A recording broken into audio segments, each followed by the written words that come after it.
Nos nossos dias, existe uma tendência da pregação da hipergraça, transformando o homem num ser mais justo do que o próprio Deus, tornando o homem mais santo do que o próprio Deus, merecedor. Quando confrontamos Deus e o ser humano, começamos a requerir diante de Deus méritos, benesses, bênçãos, possibilidades.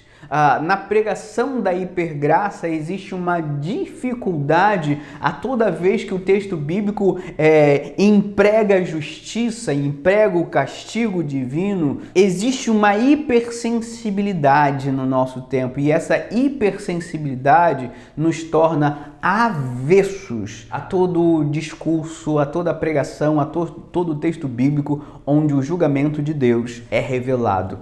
Essa introdução serve para fazer essa pergunta para você. Judas foi salvo? Isso incomoda a gente? Será que Judas teria alguma outra possibilidade? Ele tinha que ser condenado? Quando a gente conversa sobre essa coisa de que Judas era o filho da perdição, então ele nasceu cumprindo um propósito, algumas pessoas ficam bastante confusas, bastante perdidas no meio de tantas falas diversas. E na pregação da hipergraça, Judas se torna uma vítima. Será? Mateus 27, versículo de 3 a 5, o texto nos traz o seguinte: então Judas, o que traiu, vendo que Jesus fora condenado, tocado de remorso, devolveu as 30 moedas de prata aos principais sacerdotes e aos anciões, dizendo: pequei, traindo sangue inocente.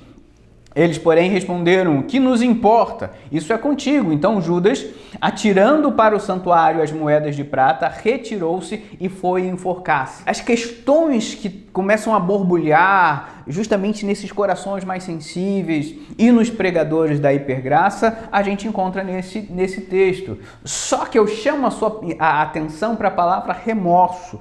Arrependimento é a chave da conversão, remorso não. Então, o fato de existir uma consciência, uma percepção de que a gente errou, não nos faz pessoas arrependidas. E sem arrependimento, não existe uma fé que produz salvação, uma fé salvífica, como a gente chama.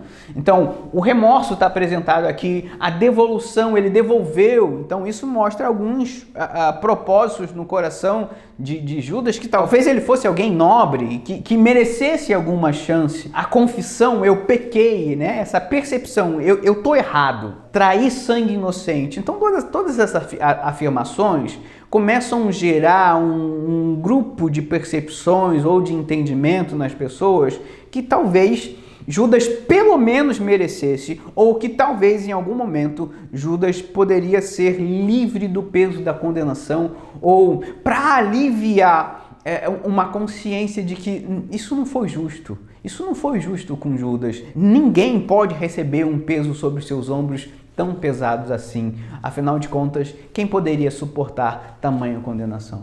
A primeira pergunta que a gente precisa fazer é: Judas foi salvo?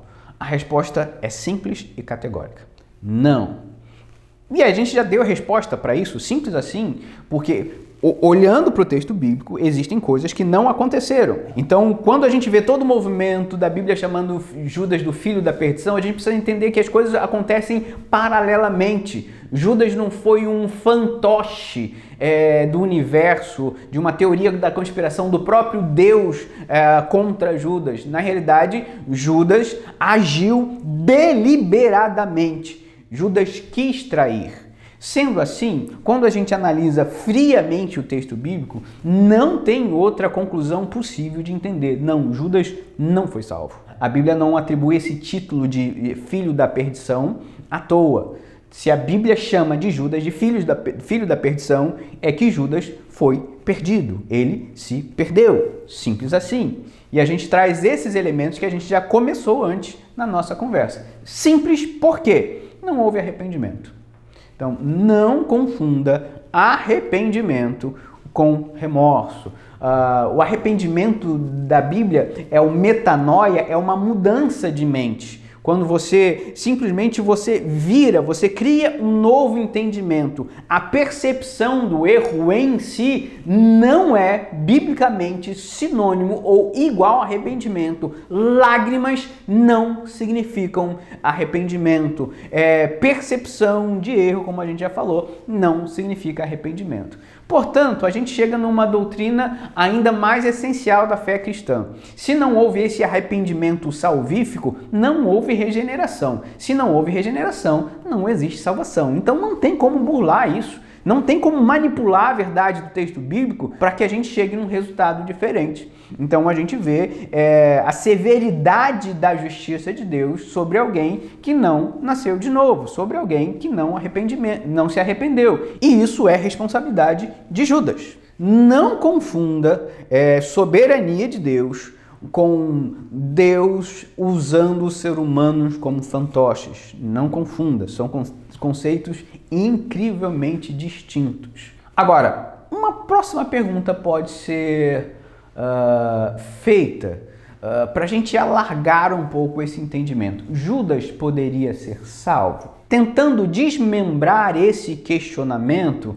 se a sua pergunta é: alguém que traiu a Cristo teria recebido perdão e poderia ser salvo? Aí a gente muda a história, ok? Porque a questão não é genérica.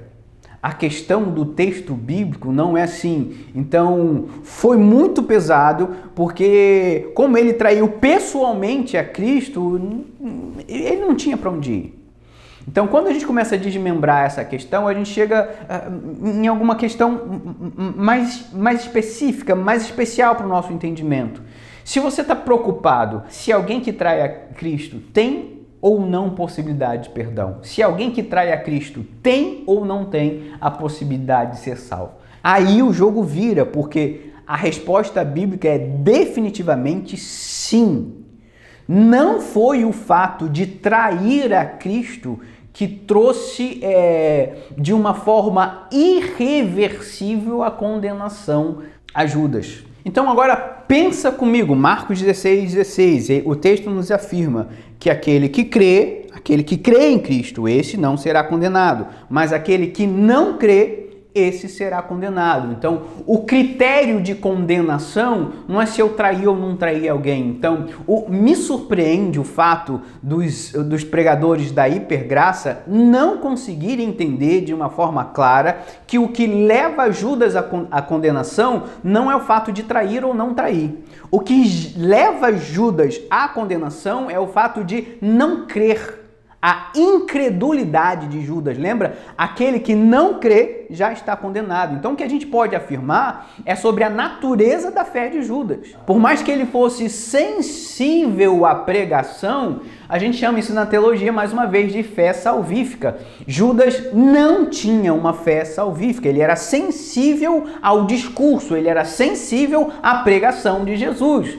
Mas, mais uma vez, Marcos 16:16, o texto é muito, muito claro. Quem não crê está condenado. Por que Judas foi condenado? Porque ele não crê. Ok? Então a gente acaba atribuindo a traição como sendo o fato último e determinante de alguém ir ou não ir para o inferno, como isso não é verdade. Por isso que a gente pode dizer, alguém que traísse a Jesus pode ser salvo? Alguém que negasse a Jesus pode ser salvo? Nesse sentido, a resposta é sim. Esse não é o caso de Judas, porque não houve arrependimento, não houve regeneração e não houve uma fé, não houve um crer em Cristo, um real vínculo de fé salvífica em Jesus Cristo. A gente pode ainda atribuir ou pensar o caso de Pedro, Lucas 22, 61 e 62. Então, voltando-se o Senhor, fixou os olhos em Pedro e Pedro se lembrou das palavras do Senhor, como lhe dissera: hoje 3 vezes me negarás antes de cantar o galo. Então Pedro, saindo daí, chorou amargamente. Qual é a diferença de trair a Cristo e negar a Cristo? Tudo bem, existem algumas diferenças circunstanciais, mas as duas são igualmente graves. Por que o caso de Pedro tem um desfecho final? Porque Pedro crê em Cristo como sendo o seu Salvador. Então, o desfecho de Pedro é favorável porque Pedro nasceu de novo, Pedro foi regenerado, Pedro se arrependeu. Sendo assim, quando a gente olha para essas relações, o texto continua para a gente dando essa noção de arrependimento que é fruto, que é específico e característico de gente que foi regenerada. Continua a leitura comigo. Pela terceira vez ele disse: Simão, filho de João, você me ama? Pedro ficou magoado por Jesus ter lhe perguntado pela terceira vez: você me ama? E ele lhe disse: Senhor, tu sabes todas as coisas, sabes que te amo. Disse-lhe Jesus: cuide das minhas ovelhas. Nessa conversa de Jesus com Pedro, Pedro já tem agora uma nova maturidade de perceber que Jesus consegue sondar o mais profundo dos nossos corações. Ele reconhece a fragilidade da sua fé, ou pelo menos em parte disso, ele reconhece a fragilidade do seu amor, mas ele já tem uma firme confiança de que Deus conhece o coração dele e o amor dele no sentido mais radical. Quem pode nos conhecer melhor do que Cristo? A continuação aqui de João 21, 17 e 18, o texto nos diz: digo-lhe a verdade, quando você era mais jovem, vestia-se e ia para onde queria, mas quando for velho, estenderá as mãos e outras pessoas o vestirá e o levará para onde você não desejar. O texto fala então dessa mudança drástica de Pedro como sendo aquele que é dono de si mesmo, e agora num segundo momento onde Cristo é dono dele, e por causa disso ele acaba sendo levado em vários momentos, sofrendo perseguição, sofrendo provações. Isso mostra uma revolução no coração de Pedro que é ausente na narrativa de Judas. Mais uma vez, vou insistir com você, o que leva as pessoas para o inferno, o que traz a condenação, não é um ato X, Y, Z que a gente possa ter cometido, foi a traição, mas é a nossa incredulidade. A incredulidade, no sentido último, nos traz um peso indelével, nos traz um peso inegociável de condenação. Por isso, é fundamental a fé em Jesus Cristo. E o seu caso? Quero terminar fazendo essa associação, porque você não pode diminuir que no nosso coração, no coração de pecadores como eu, pecadores como você, a gente trai, a gente nega. Então, qual é a relação ou qual é a confiança que eu posso ter se eu mesmo não estou debaixo dessa condenação? Se a gente fica debaixo desse assombramento de que não, o evangelho tem que ser suave, o evangelho é sobre amor, e de fato o evangelho é sobre amor, o evangelho é sobre misericórdia, mas muitas vezes a gente se pega assombrado. Será que no meu caso, será que o peso da justiça de Deus vai vir sobre mim? Será que como Judas eu vou ser esmagado? E às vezes a gente se coloca numa situação, num jogo de xadrez, como se a gente não tivesse saídas. E muitas vezes a gente usa versículos bíblicos, a gente confunde o conceito de soberania. A questão é, se você é pecador, você trai. Se você é pecador, você nega. Ok? Eu estou afirmando teologicamente isso. Quem trai e nega ainda pode ser salvo.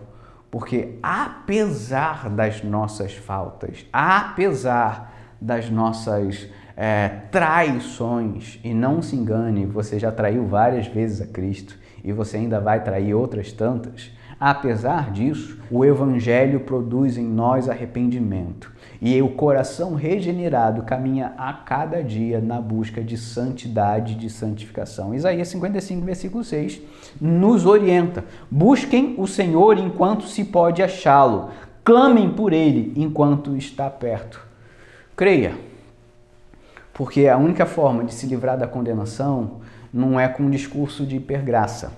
Creia, porque a única forma de se livrar da condenação não é se tornando uma pessoa mais sensível. Creia, porque quem crê não será condenado. Como a gente viu no texto de Mateus, Judas faz uma confissão: eu pequei. E talvez você possa perguntar: pastor, essa confissão não é suficiente? O importante não é a gente ser sincero de coração, o importante não é a gente abrir o nosso coração e falar a verdade.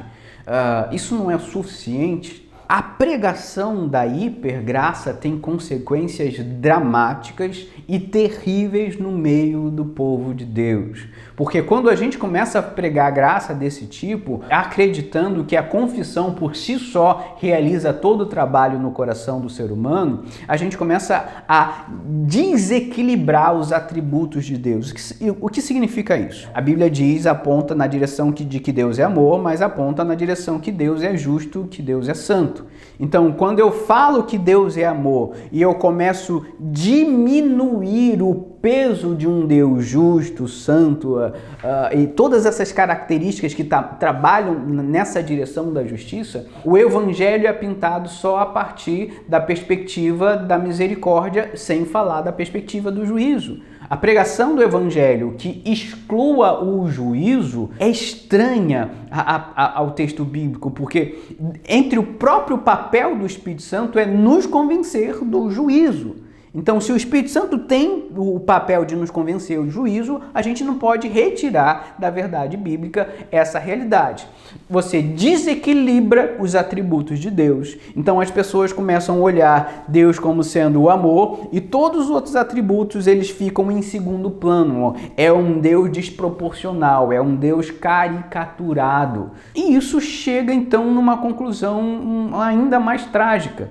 Porque se a Bíblia fala que existe um caminho estreito e um caminho largo, esse caminho largo se torna a única possibilidade de entrar pelo Evangelho. Se exclui o caminho estreito. Você não pode tirar o caminho estreito da pregação do Evangelho. A pregação da hipergraça é a falsificação, é a camuflagem de que existe um caminho estreito a se seguir.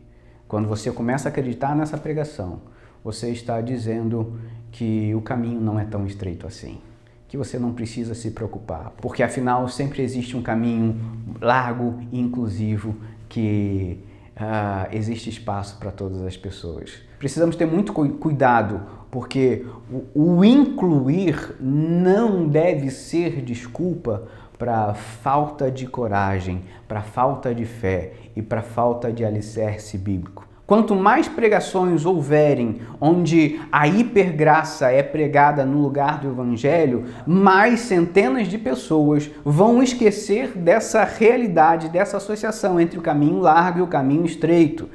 Nós precisamos estar comprometidos com o conhecimento bíblico que nos faça enxergar cada vez mais claro e distintamente os dois caminhos que são colocados diante dos nossos olhos.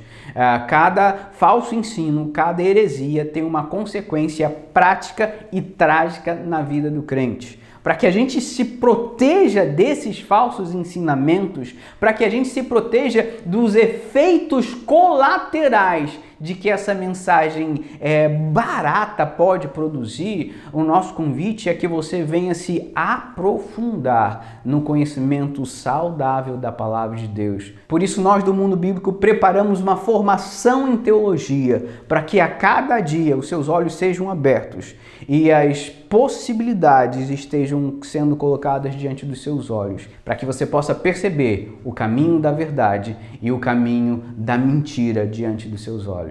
Clica no link abaixo e venha nos conhecer.